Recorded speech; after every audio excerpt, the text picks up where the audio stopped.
সংক্ষিপ্তভাবে মহাভারতের কথা বনপর্ব। আজকের পর্বে রাজা শিবির চরিত্রের বর্ণনা করা হবে।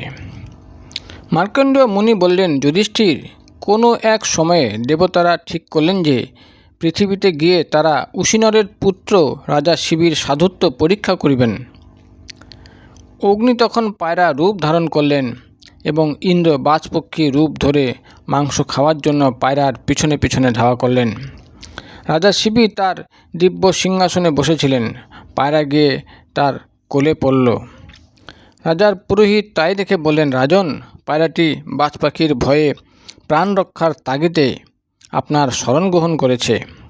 পায়রাও বলল, মহারাজ, বাজ আমাকে তাড়া করেছে, তাতে ভয় পেয়ে আমি প্রাণ রক্ষার জন্য আপনার কাছে এসেছি। আমি প্রকৃতপক্ষে পায়রা নই, ঋষি। এক শরীর থেকে আমি অন্য শরীর পরিবর্তন করেছি। প্রাণ রক্ষা করার জন্য এখন আমি আপনার শরণাগত। আমাকে রক্ষা করুন। আমাকে ব্রহ্মচারী বলে জানবেন। বেদের শ্রদ্ধায় করে আমি শরীর দুর্বল করেছি। আমি তপস্বী এবং জিতেন্দ্রিয়। আচার্যের বিপক্ষে কখনো কোনো কথা বলি না। আমি সর্বতোভাবে নিষ্পাপ এবং নিরপরাধ। আমাকে বাজের কুক্ষিগত হতে দেবেন না। তখন বাজ বলল, রাজন, আপনি এই পায়রাটির জন্য আমার কাজে ব্যাঘাত ঘটাবেন না। রাজা বলতে লাগলেন, এই বাজ ও পায়রা যেমন শুদ্ধ সংস্কৃত ভাষা বলছে, কেউ কি তেমন কোনো পক্ষীর মুখে শুনেছ? আমি কি করে এদের প্রকৃত স্বরূপ জেনে এদের প্রতি ন্যায় বিচার করতে পারি? যে ব্যক্তি তার শরণে আসা ভীত সন্তুষ্ট প্রাণীকে তার শত্রুর হাতে তুলে দেয়, তার দেশে সময় মতো ভালো বৃষ্টি হয় না, তার বপন করা বীজে গাছ হয় না এবং সংকটের সময়ে কেউ তাকে রক্ষাও করে না। তার সন্তানের অকাল মৃত্যু হয় এবং তার পিতৃপুরুষদের পিতৃলোকে স্থান হয় না। সে স্বর্গে গেলেও সেখান থেকে তাকে ধাক্কা দিয়ে নিচে ফেলে দেওয়া হয়। ইন্দ্রাদি দেবতা তাকে বজ্র দ্বারা প্রহার করেন। অতএব যদি আমাকে প্রাণেরও পরিত্যাগ করতে হয়, তাহলেও আমি শরণাগত এই পায়রাকে ত্যাগ করব না। বাজ, তুমি বৃথা চেষ্টা করো না। এই পায়রাকে আমি কোনো মতেই তোমার হাতে তুলে দেব না। এই পায়রা ব্যতীত অন্য যা কিছু তোমার প্রিয় আমাকে বলো, আমি তা পূর্ণ করব। বাজ বলল, রাজন, আপনার দক্ষিণ জঙ্ঘা থেকে এই পায়রার সমওজনে মাংস কেটে মেপে আমাকে অর্পণ করুন, তাহলে এই পায়রাটির প্রাণ রক্ষা হতে পারে। রাজা তখন তার দক্ষিণ জঙ্ঘা থেকে মাংস কেটে তুলাদণ্ডে রাখলেন, কিন্তু তা পায়রার ওজনের সমান হলো না। আরও মাংস কেটে দিলেন, তাতেও পায়রাই ভারী হলো। এইভাবে তিনি ক্রমশ তার সর্ব অঙ্গের মাংস কেটে কেটে তুলাদণ্ডে চাপালেন, তবুও পায়রা ভারী হয়ে থাকল। তখন রাজা শিবি নিজেই তুলাদণ্ডে চাপলেন। এইসব করতে তার মনে একটুও কষ্ট হয়নি। তাই দেখে বাজ বলে উঠল, পায়রা রক্ষা পেয়ে গেছে। এই বলেই সে অন্তর্ধান করল। রাজা শিবি তখন পায়রাকে জিজ্ঞাসা করলেন, পায়রা, ওই বাজ পাখিটি কে? পায়রা বলল, বাজ পাখি সাক্ষাৎ ইন্দ্র, আর আমি অগ্নি। রাজন, আমরা দুজনে আপনার সততা পরীক্ষা করার জন্য এখানে এসেছিলাম। আপনি আমার পরিবর্তে নিজের মাংস যে কেটে দিয়েছেন, আমি এখনই আপনার ক্ষতস্থান সারিয়ে দিচ্ছি। সেই স্থানের চামড়া সুন্দর হয়ে যাবে। আপনার জঙ্ঘার এই চিহ্নের কাছে থেকে এক যশস্বী পুত্র জন্ম নেবে, যার নাম হবে কপোতরমা। অগ্নিদেব এই কথা বলে চলে গেলেন। রাজা শিবির কাছে কেউ কিছু প্রার্থনা করলে তিনি তখনই সেটা দিয়ে দিতেন।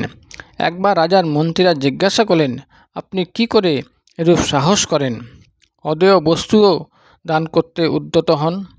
আপনি কি যশোলোভের জন্য এরূপ কাজ করেন?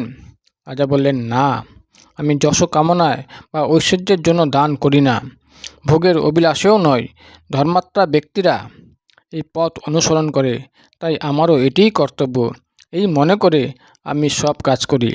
সৎ ব্যক্তিরা যে পথ দিয়ে চলেন সেই পথই উত্তম পথ, সে কথা ভেবেই আমি উত্তম পথের আশ্রয় গ্রহণ করি। মহর্ষি মার্কণ্ড বললেন, মহারাজ শিবির এই মহত্ত্ব আমি জানি। আমি তাই তোমাদের কাছে সেটি যথাযোগ্য বর্ণনা করলাম। দানের জন্য উত্তম পাত্রের পরীক্ষা এবং দানের মহিমা। মহারাজ যুধিষ্ঠির জিজ্ঞাসা করলেন, মুনিবর, মানুষ কোন অবস্থায় দান করলে ইন্দ্রলোকে গিয়ে সুখ ভোগ করে? দান ইত্যাদি শুভকর্মের ভোগ সে কিভাবে প্রাপ্ত হয়? মহর্ষি মার্কণ্ডেয় বললেন, 1 নম্বর, যে ব্যক্তি অপুত্রক। 2 নম্বর, যে ব্যক্তি ধার্মিক জীবনযাপন করে না। 3, যে অন্যের গৃহে সর্বদা ভোজন করে। 4 নম্বর, যে ব্যক্তি শুধু নিজের জন্যই খাদ্য প্রস্তুত করে, দেবতা বা অতিথিকে অর্পণ করে না। এই 4 প্রকার মানুষের জন্ম বৃথা। যে ব্যক্তি বানপ্রস্থ অথবা সন্ন্যাস আশ্রম থেকে গৃহস্থাশ্রমে ফিরে এসেছে, তার প্রদত্ত দান এবং অন্যায়ভাবে উপার্জন করা ধন দানও বৃথা হয়। এরূপ পতিত ব্যক্তি চোর, ব্রাহ্মণ, মিথ্যাবাদী গুরু, পাপী, কৃতঘ্ন, গ্রামযাজক, বেদ বিক্রয়কারী, শূদ্র দ্বারা যজ্ঞকারী, আচারহীন ব্রাহ্মণ, শূদ্রা নারীর প্রতি এবং নারীদের প্রদত্ত দানও ব্যর্থ হয়। এইসব দানের কোনো ফল হয় না। তাই উত্তম ব্রাহ্মণদেরই সর্ব অবস্থায় সর্বপ্রকারের দান দেওয়া উচিত। যুধিষ্ঠির বললেন, হে মুনিবর, ব্রাহ্মণ কোন বিশেষ ধর্ম পালন করলে নিজেও উদ্ধার হন, আবার অন্যদেরও উদ্ধারে সমর্থ হন?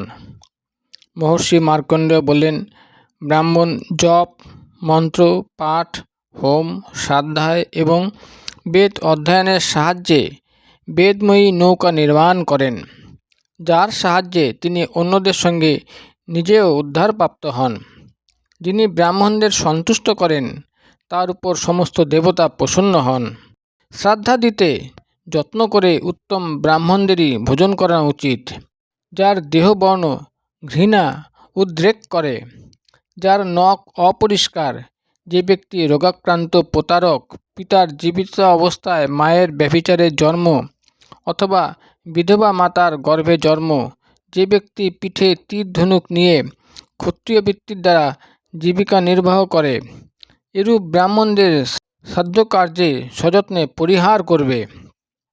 কারণ তাদের ভোজন করালে শ্রাদ্ধ নিন্দিত হয়ে যায় এবং তা যজমানকে এমন ফলদান করে যেমন অগ্নি কাষ্ঠকে জ্বালিয়ে দেয়। কিন্তু হে রাজন, অন্ধ, বধির, বোবা ইত্যাদি যাদের শাস্ত্রে বর্জিত বলা হয়েছে, তাদের বেদ পারঙ্গম ব্রাহ্মণদের সঙ্গে শ্রাদ্ধে নিমন্ত্রণ করতে পারো। যুধিষ্ঠির, আমি এবার তোমাকে জানাচ্ছি কাদের দান করা উচিত। যে ব্যক্তি সমস্ত শাস্ত্রে পারঙ্গম এবং দাতাকে বিপদে উদ্ধার করার শক্তি রাখে, এরূপ ব্রাহ্মণকে দান করা উচিত। অতিথিকে ভোজন করালে অত্যন্ত পুণ্য হয়। অতিথি ভোজন করালে অগ্নিদেব যত সন্তুষ্ট হন, তত সন্তুষ্ট তিনি হবিষ্য করলে বা ফুল চন্দনে পূজা করলেও হন না। অতএব তোমার সর্বদা অতিথিকে ভোজন করানোর চেষ্টা থাকা উচিত। যে ব্যক্তি দূর থেকে আসা ব্যক্তিকে পা ধোয়ার জল, রাত্রে আলো, খাবার অন্ন এবং থাকার স্থান দেয়, যমরাজ কখনো তার কাছে অসময়ে আসেন না। কপিলা গাভী দান করলে মানুষ সর্বপাপ মুক্ত হয়। সুতরাং ব্রাহ্মণকে সুসজ্জিত গাভী দান করা উচিত। দান গ্রহীতা ব্রাহ্মণ ক্ষত্রিয় হবে, নিত্য সন্ধ্যাত্তিক করবে। দারিদ্র্যের জন্য যাকে নিত্য স্ত্রীপুত্রের অপমান সইতে হয় এবং যার থেকে কোনো উপকার পাবার নেই, এমন লোককেই গাভী দান করা উচিত, ধনীদের নয়। আরেকটি বিষয় মনে রাখতে হবে, একটি গাভী একজন ব্রাহ্মণকেই দেওয়া উচিত, বহুজনকে নয়। কারণ সকলে মিলে সেই গাভী বিক্রি করে দিলে দাতার পাপ হয়। যিনি চাষের যোগ্য বলশালী বলদ ব্রাহ্মণকে দান করেন, তিনি দুঃখ ও ক্লেশ থেকে মুক্ত হয়ে স্বর্গলোকে গমন করেন। যিনি বিদ্বান ব্রাহ্মণকে ভূমি দান করেন, তিনি তার বাঞ্ছিত সমস্ত ভোগ লাভ করেন। অন্নদান সর্বাপেক্ষা মহত্বপূর্ণ। কোনো ক্লান্ত, দুর্বল, ধূলি ধূসরিত পথিক যদি এসে অন্ন পাওয়া যাবে কিনা জিজ্ঞাসা করে, তাহলে তাকে যে ব্যক্তি খাদ্যের সন্ধান দেয়, সেও অন্নদানের পুণ্য লাভ করে। তাই যুধিষ্ঠির, অন্নদানের চেয়ে অন্নদানের প্রতি বিশেষ নজর দেবে, কারণ ইহজগতে অন্নদানের থেকে পুণ্য আর কোনো দান নেই। যিনি নিজ শক্তি অনুসারে ব্রাহ্মণকে উত্তম অন্ন দান করেন, তিনি সেই পুণ্য প্রভাবে প্রজাপতি লোক প্রাপ্ত হন। বেদে অন্নকে প্রজাপতি বলা হয়। প্রজাপতিকে সংবৎসর মানা হয়। সংবৎসর যজ্ঞরূপ এবং যজ্ঞে সকলের স্থিতি। যজ্ঞ থেকেই সমস্ত চরাচর প্রাণী উৎপন্ন হয়। অন্নই সর্বপদার্থের মধ্যে শ্রেষ্ঠ। যে ব্যক্তি জলের জন্য পুষ্করণী খনন করায় বা কুয়ো তৈরি করে বা অপরের থাকার জন্য ধর্মশালা তৈরি করে, অন্নদান করে, মিষ্ট বাক্য বলে, তাকে যমের দ্বারস্থ হতে হয় না। এর পরের পর্বে যমলোকের পথ এবং সেখানে ইহলোকে দানের প্রতি ফল লাভ এবং দান, পবিত্রতা, তপ ও মোক্ষ সম্বন্ধে আলোচনা আপনাদের গল্পের আকারে পড়ে শোনানো হবে।